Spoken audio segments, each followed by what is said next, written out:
You can't just go through life not having hobbies anymore, okay? It's time to change that. You need a life outside of going to work and watching TV and scrolling on your phone. Hobbies aren't just about filling your time. They make life fun and interesting, and you know what? They make you more interesting too. So in this video, I'm gonna share various ideas of feminine high-value hobbies to elevate your life. Hey friend, welcome back. If you're new here, my name's Jillz and I help women step into their power, tap into their divine feminine, and become their best self, live their dream life. So if that's something you want to do, you should subscribe and stick around. And in case you want more from me besides just my YouTube videos, you can also check out my deep dive feminine energy course or any of my other digital products like my Notion templates. They are all linked down below. So hobbies are an essential part of living a fulfilling life. They're a way we can romanticize our life, add in that magic, and break free from monotony. Like if your every single day is wake up, eat, go to work, come home, eat, watch TV, go to bed. If that is your life every single day, it is time for a change. You cannot keep living life that way. But here's something important though. A high value hobby isn't just about looking cool or impressing other people. It's about finding something that truly brings you joy. A high value woman does not pick hobbies based off of what she thinks is gonna look cool on Instagram or what she thinks will look impressive when she goes on a date. She honors her own interests. She leans into what excites her and actually owns what she is passionate about. And that is what makes her truly interesting.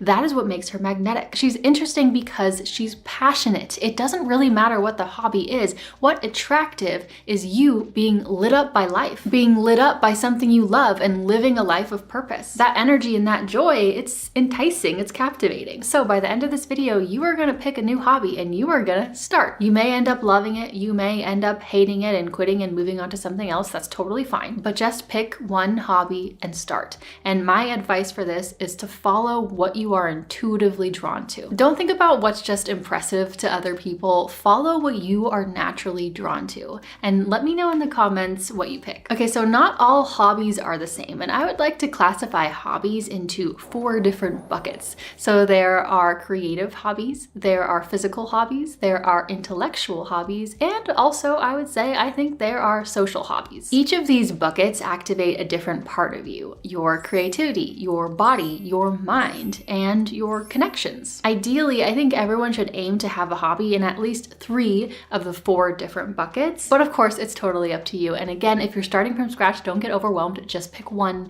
and start. So now let's break down each bucket and all the different things that you could try. So we'll start with creative hobbies. Tapping into your creativity is such an amazing way to activate your feminine energy because your feminine energy is creation energy. That literally is what it is, right? As women, we have the power to create life, and that feminine force, that is creative energy. So when we tap into creativity, we tap into the feminine. But within each category, I think there are also like subcategories. So for creative hobbies, I would say the first subcategory is arts and crafts. Painting, drawing, pottery or ceramics, jewelry making, candle making, scrapbooking, calligraphy. I think that's a really cool skill to learn. Knitting or crocheting. I think that can be something that's very peaceful and something that you can do at the end of a really stressful day, as well as just sewing in general, potentially even making your own clothes. The next subcategory would be anything relating to music. So that would be, of course, singing, but also playing any instrument, playing the piano, playing violin, playing flute, playing the guitar, or also writing songs or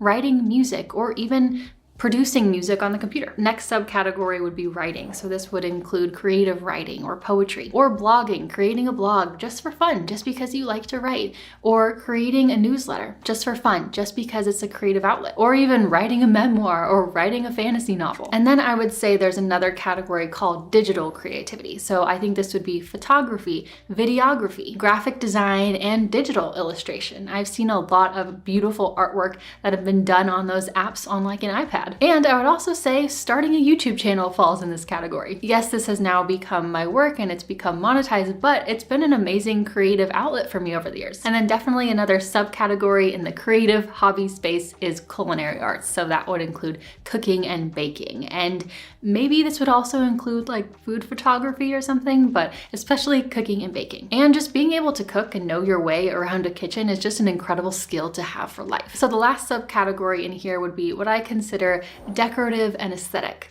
So flower arranging, interior design, fashion. Yes, fashion can be a hobby. That doesn't mean that you have to spend money and shop all the time, but fashion can still be a hobby. And I would also consider DIY home decor projects. So there's a lot to choose from in that category, but just maybe something relating to art or music or writing or cooking or anything along these lines. But follow your heart. Follow what you naturally feel the urge to create and what you naturally feel like you want to beautify and what you want to bring to life. And next are physical hobbies. These are personally my favorite because they really get you out of your head and into your body, which yes, is very important for feminine energy. But also I feel like this is just very important for me personally because I can have a very active mind. So I have two different subcategories in this one. So the first one is movement and sports. So this could include anything like dancing. Dancing is incredible for tapping into your feminine energy. It's one of my favorite forms of movement. Sometimes I'll go to an actual dance class, and a lot of times I just dance here at home alone. The cool thing about dancing is that there's so many different types of dancing, right? There's hip hop, there's lyrical dance, there's belly dancing, and there's also ballet. Even if you're not going to actual ballet classes, you can go to bar types of workout classes, and that can still kind of tap you into that energy. But also tennis or golf, really anything that you can wear a cute outfit to is a huge plus in my opinion. There's pickleball, Pilates, ice skating. You can be a cute little ice princess. I actually did ice skating for a bit and I loved it. The only reason why I didn't continue was because the ice skating rink was so far away from my house and it just was not worth the drive to me. So I ended up stopping, but if that was closer to me, I would have kept doing it. It just feels so magical. But also running or even just like hitting the gym in general, that can still be a hobby. Surfing, paddleboarding, kayaking, it's all incredible for your body. Skiing or snowboarding, or even things like aerial sports. I haven't tried anything like that personally, but it seems very fun. And lastly, I would say horseback related sports, which are very fun because you get to work with animals, but I will say they are a bit more expensive. But then the other subcategory I would say is adventure and outdoor. And I would also include horseback riding in this one, but from a different perspective. You can do horseback riding as a sport where you are like learning to jump over things and taking it more seriously, but then you can also do horseback riding from a very calm, leisurely perspective, right? You can just ride a horse slowly through nature and not really have to direct it as much. I would say that that's less of a sport and more of just like a nice outdoor activity. But then another wonderful outdoor hobby is gardening as well as hiking or even just walking, just walking on nice asphalt paths. It doesn't have to be through, the mud and everything. It could just be going on nice walks outside. I do think that when you have like a good physical hobby that you really love and you really enjoy, another plus to that is that it can also help you stay healthy and stay in shape. Now, the third category of hobbies are intellectual hobbies, so great for stimulating the mind. Now, I would consider there are three different subcategories in the intellectual hobby category. So there is learning,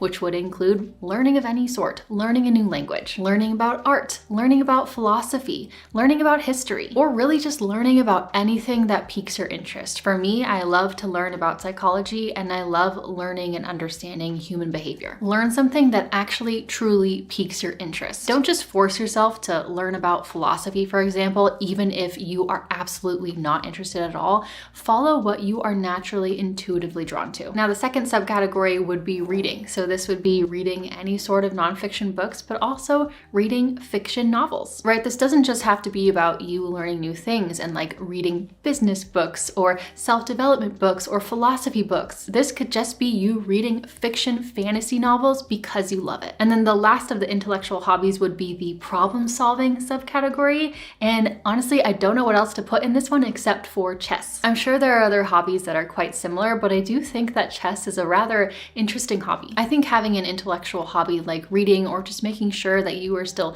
learning things as an adult is really important, because if we are not actively working our brain, then sometimes we can start to like lose some good function in there, and we can sometimes start to struggle in conversations, and we're not as easy to talk to. When we're a kid, we're always learning new things, right? When we're in school, we are always learning new things. We're forced to. But then when we become an adult, all of that ends. That learning has to be a choice on our part. And you can easily tell the difference between people who keep learning as adults and people who don't. So I feel like that covers most of it, but I also believe that there is a fourth category of hobbies that I would call social hobbies. So basically hobbies that connect us with one another. So I would say hosting is a good social hobby. I would also say travel is an incredible social hobby. Even though travel can be a little bit expensive sometimes, and we probably cannot just be traveling all the time, it's still a great hobby to have, and it can make you a more well-rounded person, in my opinion. And lastly, I would say volunteering of any kind. Volunteering at animal shelters or volunteering in your neighborhood. This connects us with one another, and it's just an incredible thing to do. I think ideally it's great when you can combine a hobby that you really love with a social aspect. So maybe you love to dance, so that might mean that you go to some dance classes to do it with other people. Or maybe you love to read, so you start a book club. Or you want to learn a new language, so you go to an actual class, an in-person class with other people. Or you like to play pickleball, so you do it with your friends every Sunday. You know, it's good to have good quality alone time, but it's also so important to connect with other people. And especially being a more feminine being, we naturally crave connection and prioritize connection and relationships more than the masculine. It's very important to us and very fulfilling to us. So figuring out a way to turn your hobbies into more social activities is a great thing to think about. And that is it. Let me know which hobby you're gonna start this year, or which hobbies you already really currently enjoy and love to do. For me, I love reading, I love walking, just walking outside. I love dancing. I love writing. And I got a lot better at flower arranging last year. I used to be very bad at it, but I got a lot better last year. But this year, I want to try tennis. I don't know why. I just really want to try tennis. So I put it on my vision board and I'm going to give it a go. I think it's partly because the tennis outfits are just so cute. Now, if you want to keep elevating your life and become that girl, whatever that girl means to you, then I highly recommend you check out this video, 7 simple life-changing habits to become that girl. I really think you're going to get a lot of value from it. So I will see you over there, or I'll just see you next time in my next video. Thank you so much for watching. Bye.